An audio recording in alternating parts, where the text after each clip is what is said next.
السلام علیکم. زم ستاسو ورور ستاسو ملګری عزیر جان.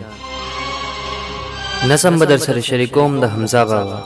د نظم عنوان دی لیونی. نظم څه داسې دی چې په کلونو پس یاره ته زمونږ کلي ته راشې، تا نه هیر به زمونږ کور وي، یو ماشوم نه به پوښتنه ته زما په حقله وکړې. په کلونو پس یاره ته زمونږ کلي ته راشې، تا نه هیر به زمونږ کور وي، یو ماشوم نه به پوښتنه ته زما په حقله وکړې. مخکې دلته یو شاعر و چې اوس چرته کې اوسېږي، دا ماشوم به درته یاره سم د ټکه جواب درکړي. مخکې دلته یو شاعر و چې په چا باندې مین و، خو اشنا یې بې وفا و. مخکې دلته یو شاعر و چې اوس چرته کې اوسېږي، دا ماشوم به درته یاره سم د ټکه جواب درکړي. مخکې دلته یو شاعر و چې په چا باندې مین و، خو اشنا یې بې وفا و.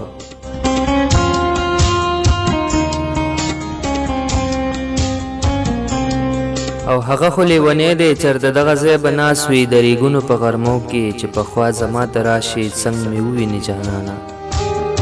او هغه خو لیونی دی چېرته دغه ځای به ناست وي د ریګونو په غرمو کې، چې پخوا زما ته راشي څنګ مې وویني جانانه. نو رامنډه به کړې ما ته، ما نه دواړه لاس به تو کړې.